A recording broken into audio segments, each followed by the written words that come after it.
Hey, I'm Megan, this is Psychedelic Actualization. On this channel we talk about topics like self-realization, self-actualization, working with psychedelics to live a more authentic and fulfilling life. Sometimes the way to that authentic and fulfilling life has a few bumps in the road and it can get rough and difficult. This is part number 3 of me sharing my story of my spiritual crisis caused by psychedelics. If you haven't seen the parts before, you can do that. Click right here to watch those videos of how we got here. And still, a side note, please be aware that it's very hard for me to convey the suffering of what was being experienced in that state of crisis. It's very hard. It just seems like a dream right now to remember or feel back into the state of anxiety and fear or sometimes terror that was involved in the story. So be aware of that. By the way, if you're interested in the topics of spiritual emergency, spiritual crisis, deep transformational processes with or without psychedelics, there's a workbook that I've created about spiritual emergencies. A step-by-step guide through deep transformational processes and non-ordinary states of consciousness and how to integrate them. You can download it for free. It's in the video description and in the comments below. It's just my gift and my creative expression of what was coming through me during my times of crisis. And I think it's a really beautiful book. So yeah. Where did we end up? First of all, I want to talk about the work itself. The work in terms of our path to enlightenment or awakening. For everybody who is very passionate and committed to the spiritual path, to spiritual practice, or even just to psychedelic practice itself. There is a lot of expectations or not enough expectations. At least that's what I've discovered for me while I was going through this deep, challenging process of a crisis. I wasn't expecting that crisis, which is kind of naive now when I think about it. Because I was expecting the path to awakening to be easy. Subconsciously. I knew about the pitfalls and the rough times and maybe the intensity of the experiences, but kind of having the integrating and having the knowledge and the understanding and the feeling of the implications of what it actually means to lose your sense of self, to being nothing, to live in a non-ordinary state of consciousness, or to raise your consciousness to a level where you can see auras, where you open yourself up to all kinds of energies from all around. That includes the suffering of the whole, which is immense. Just recognizing the immensity of what we're doing here while we are working towards what we could call awakening or enlightenment. I wasn't expecting the spectrum of it to be so immense and intense. And I noticed during this time of crisis that I was so attached, and still maybe am a little bit, I'm working on it, to my comfortable, stable state of consciousness, to my old self, to my egoistic patterns of comfort. And I have a preference for that. It was a beautiful guy that I lost. The sense of self, of seeing myself as grounded and peaceful and being able to manage and move in the world. And when that was kind of lost and that kind of fell away and was ripped away and was seen through as empty, this loss of this sense of self, of myself as I knew myself, was heavy. That was a lot to take on, and I wasn't expecting it to be such a grief process of grieving the loss of my sense of self that I liked so much. It's a very nuanced, difficult topic. It's very hard to put into short few sentences. It's very complex. Actually, it's very simple, but there's a lot of nuance to it. But that was just something I wanted to say while we were going into the third part of my story. That was one part of it. So we left off of me falling sick. I was falling sick. I had tonsillitis for a week maybe. Well, actually, the state of sickness and illness kind of reduced very fast. But during the time I had tonsillitis, I got tinnitus.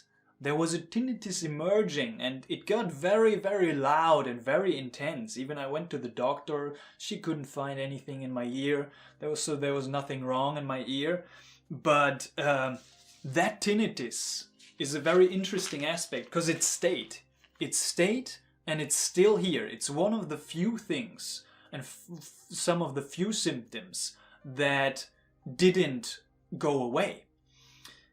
Which is very interesting because the tinnitus only emerged after like a week or 2 weeks after the experience itself. It came with the tonsillitis and me being sick. But then the sickness resolved itself, and now, a couple months after, the tinnitus is still there. And it's very loud, especially before bed when it's quiet around me. And I looked into it, and there's a few, it's not well understood in our common society, like the effects of why it's there, how it works, what we can do to resolve it. But also there was a different kind of spiritual aspect and kind of paranormal aspect to my experience of the auditory hallucinations. So for example, one interesting thing that happened was when I was falling asleep, I woke up in the middle of the night, and then over this high-pitched sound of the tinnitus, there was another sound, which sounded like a deep singing bowl. So it was this sound of the high-pitched tinnitus, and on top of that, there was something like this, but just in my right ear. Just in my right ear, I was hearing this sound of a deep singing bowl. And it freaked me out. It completely freaked me out the first time it happened. I tried to distract myself, put something on so I could deal with it and distract myself from that sound, because it was quite freaky, because that's kind of part of the fear that was part of my experience in times of crisis. I was kind of on the lookout for non-ordinary experiences, because I was fearing losing control over my state of consciousness, right? Our state of consciousness, our perceptual field is quite stable. We see a table as a table. We see a book as a book. Everything seems to be this stable sense of illusion that we create. But in this non-ordinary state of consciousness, with some paranormal phenomena emerging, I was fearing to completely lose control over this stable, comfortable, perceptual field that I usually create. And that is something that was definitely playing part in the fear itself. So yeah, I looked into the kind of spiritual meaning of tinnitus and found out that the ancestors could be talking, you could listen to it, you could use it as an object for meditation. And I did, but it didn't really lead anywhere. I didn't gain new insights, nothing really special happened. It's still there. I'm still working with it, I'm still looking into it, I'm distracting myself, I'm trying all kinds of stuff, but it's a very interesting phenomenon for sure. It's kind of annoying, but also I've come to a kind of acceptance of it. And the singing bowl phenomenon happened actually kind of a few times after that again, and then I was able to meet it with curiosity and actually listen to it, and sometimes it was even soothing or kind of relaxing. Sometimes it was just there. It is just what it is, and I could meet it more with more of an allowance instead of freaking out. So interesting stuff. The feeling state, it was still all very intense. and I was feeling very open and sensitive to everything. And I was having this feeling of unworthiness, underlying, emerging, kind of this feeling of lack, feeling of unworthiness, a feeling of not being able to lead or live my life came up. To take care of people, to take care of myself, but this fear of being in a state where I would have been, where people need to take care of me, because I'm in this vulnerable, open, fearful state. Yeah, there was a subtle fear of that emerging. And also another few interesting notes were Mapacho tobacco helped me a lot. Smoking Mapacho, very grounding, very relaxing. Maybe not the best to smoke so much for my health and for the lungs, and even here for the tonsillitis experience.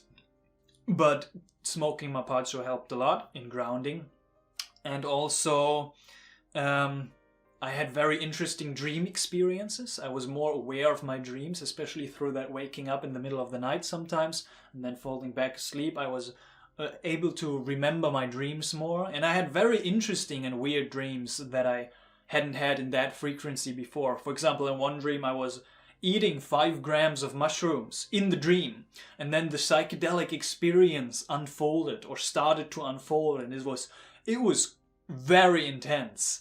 And then I woke up kind of, and while I was waking up I could see the visuals of the psilocybin, of the mushrooms in the room while I was in a waking state. So that was, whew, I've heard about this phenomena before, but now experiencing it for the first time was very interesting in a sense, and very exciting in a sense, but also very, very scary in another sense, and very intense. Just the intensity of the 5 grams of mushroom coming up and then still being there while I was waking up, and then slowly it kind of resolved and stabilized again. That was an interesting experience.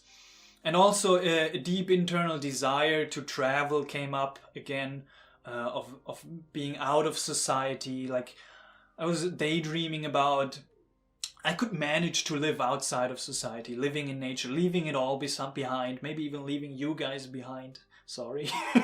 Leaving the whole technology stuff behind, and then just living a nomadic kind of lifestyle. Just contemplating and dreaming about that freedom of that lifestyle is still a choice that is open for me, and this desire kind of came up during the state. But still, I am committed to live in society, kind of, and to build something up with you guys and with this community and with technology, and being more integrated in the world and society itself.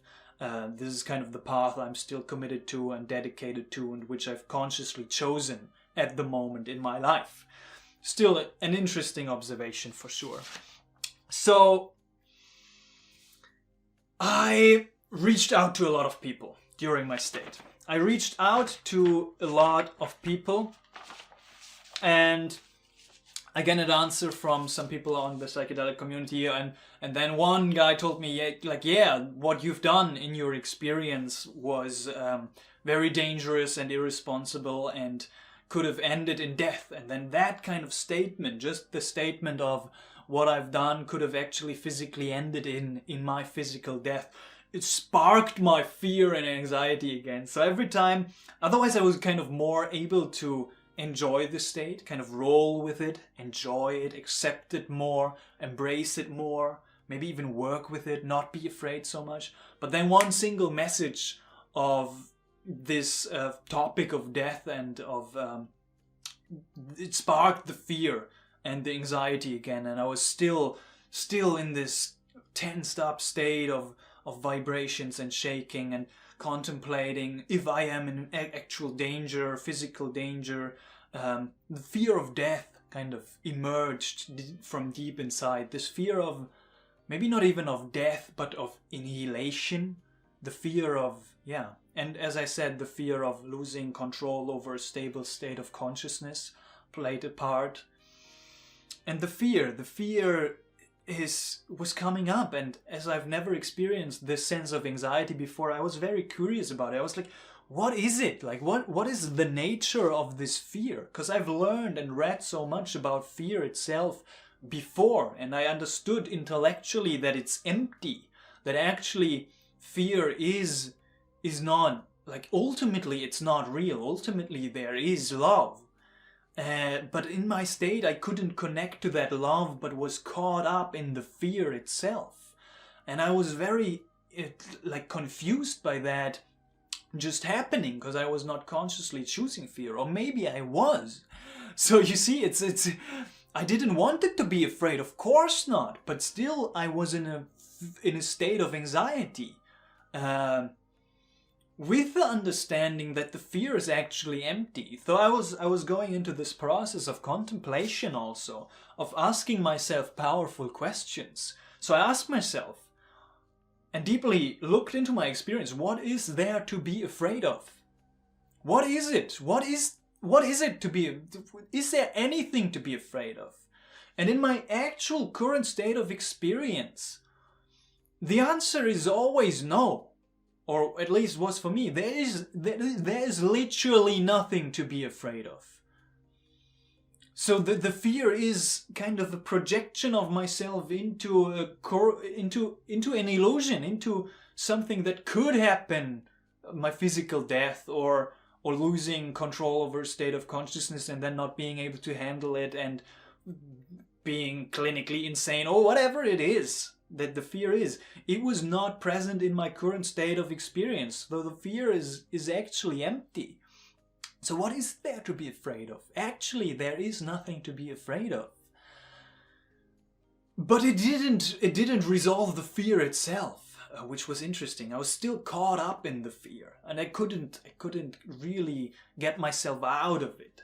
Another powerful question is, what am I not willing to face?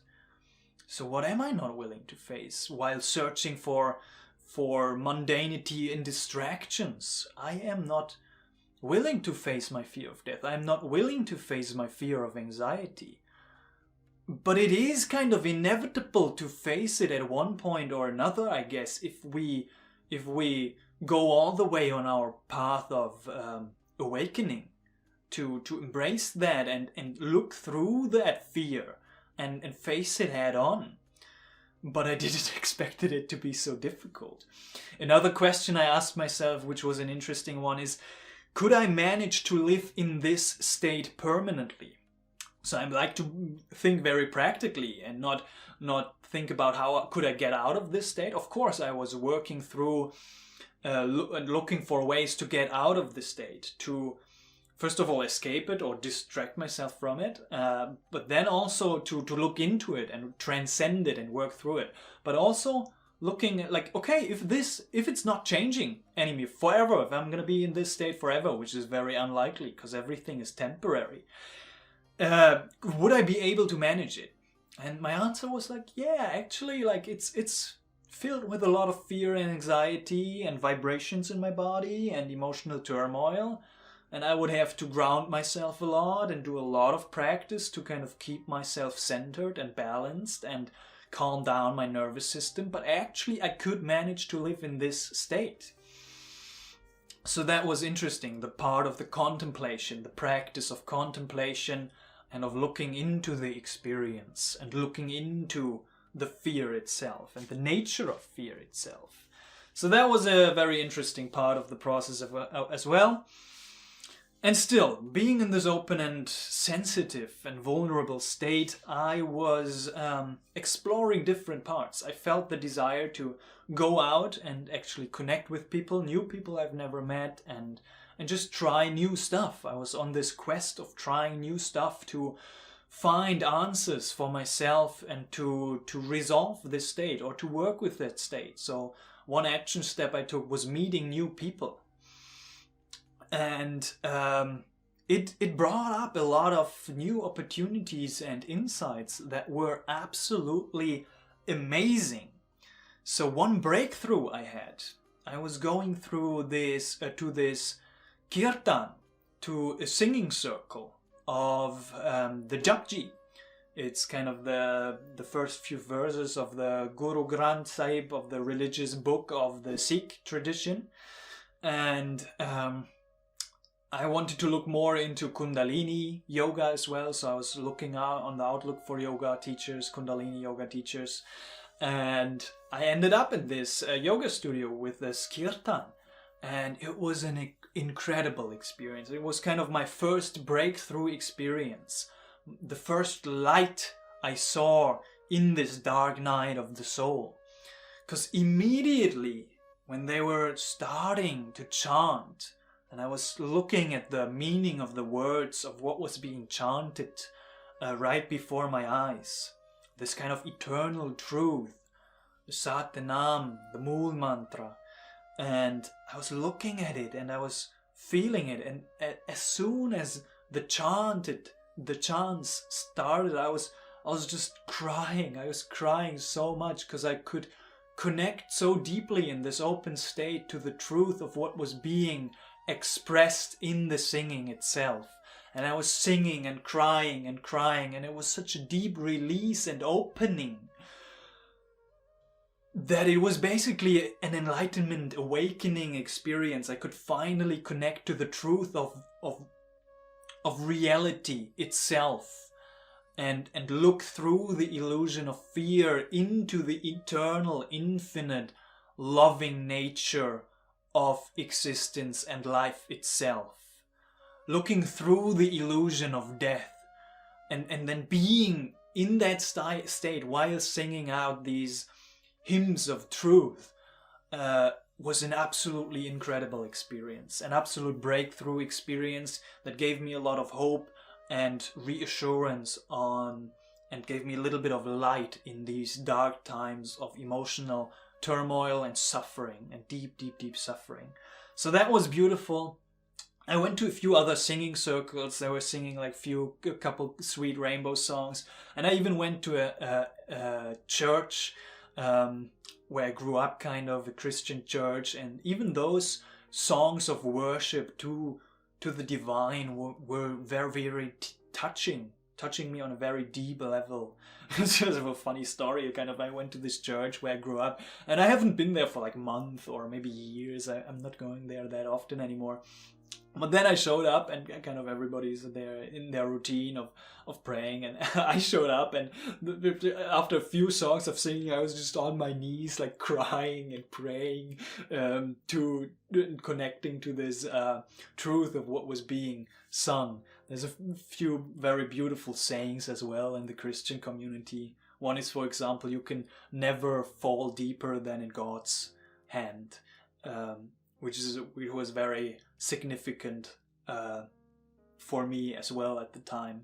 There's knowing that we can never fall deeper than into God, basically, because God is everything and everywhere. It is the one and all. There's nothing deeper we can fall into than into God's palm. Yeah, that's basically about it. I was going out a lot. I was doing like herbal workshops and dancing, a lot of ecstatic dance to kind of work with that state. And I was finally able to work with that state and feeling ready to actually look into that state, not being distracted anymore, not looking away from that state. Because also after a couple of weeks, after I got sick, I stopped all spiritual practice because I was reading into Kundalini energy and how to deal with it. And one advice was to stop all spiritual practice. So I stopped all my grounding practices as well. I stopped the meditations. I stopped the yoga. I stopped everything and just focused on myself. I even started masturbating again to kind of release that life force energy. So there was still this unconscious or like this deep-rooted desire for myself to get rid of the energy that was stored up in my system, to get rid of it so I can return to my normal, comfortable state of consciousness. By the way, that kind of approach of not meditating and not grounding myself and completely going away from all spiritual practice for a time, it kind of seemed to help for a little bit when I started it, and then I was like, oh great, it's working, but it didn't resolve the whole issue. So the state came back, it was just the ebb and flow of the state, and the state came back with even more intensity, and I was less centered and less grounded through not doing those practices. But that was also a very interesting time for me not to do these practices and to actually stop doing them. So yeah, that's basically it. I overall was in a state of feeling better. I was feeling better a little bit. I was coming out of the state a little bit. I was sleeping through some nights even, and I was better able to deal with the intensity of the experience. It was still very intense. There was still a lot of darkness, a lot of suffering, a lot of sadness, a lot of confusion and disorientation. But it was kind of a turning point in the coming weeks, and I kind of saw a little bit of hope, and I saw the potential through this breakthrough of singing. I saw the potential to actually work with that state, go into that state, use it for good and and transform it, and see it as an opportunity to actually integrate myself on a higher level of spiritual awareness, which I didn't even conceive of, and which I didn't even wanted to in the first weeks of this experience. I just wanted to escape. So yeah, I was setting up some calls for ICS psychedelic support, for a numerology reading with the Kundalini yoga teacher, for Chinese medicine, and a lot of exciting stuff. And I'm gonna report that back in the next video next week. I guess that's a lot and enough for today. There's just a lot to share. It's just incredible. It also feels good to just get it off my chest and finally be able to share it with all of you guys. Sharing the experience was also a big part. As I said in the last video, even though I've been feeling very alone in the experience itself, of like I was feeling like nobody can possibly understand of what I'm going through. And nobody could relate, because nobody in my environment was going through something similar. So it is, of course, hard to relate to somebody who is going through such a deep transformational process and crisis. So this feeling of aloneness kind of stayed, but the community, the supportive environment from my family, from friends, especially this one friend, which I'm infinitely grateful for, and also some online communities where I was able to share my experience and then just put it out and talk about it. There was this need and desire to talk about it. Having this support system and community in place was invaluable for me. It was incredibly valuable to have the opportunity to share openly what was going on in my internal landscape, and then having people who embrace that and accept it without any judgment, and then even trying to support me through that process, and even just their presence of being there for me, listening to me, and listening to me talking through whatever is going on at the moment, of me sharing the suffering and the challenges that I'm experiencing. Even that is just a very big part, or was a big part of my healing process, and of my process of being able to embrace this state and work with that state a little bit more. So infinite gratitude to everybody who listened to me during that time, who talked to me, and who was open to receive what I wanted to share. Infinite gratitude for that. So yeah, a lot more happened. I think next video, next week, we're gonna kind of end and close the story a little bit and come to a conclusion. And then we're gonna talk about a lot of more practical stuff, which you can actually implement in your life. So thank you so much for watching. I hope you enjoyed this one. Don't forget the workbook if you wanna even prepare for a spiritual emergency. There's a chapter even in the workbook about preparation, how to set up your life in a way that if you enter this state at one point or another, and maybe it's gonna come, we talked about the expectations of the spiritual path of awakening and enlightenment, then download the workbook. It's a great workbook. Even if you're in difficult times right now, it can help you a lot. I put my heart and my soul into this creative expression, And it's a really great workbook. You can download it in the video description or link in the comment section also down below. Thank you so much. Stay tuned for the next part where we're going to talk about my ICEers, psychotherapy, and Kundalini, numerology, reading, and also Chinese medicine a little bit. And we're going to close up the whole story chapter of this path. Thank you so much for watching. Much love to you. Much love and many blessings. And I will see you in the next one.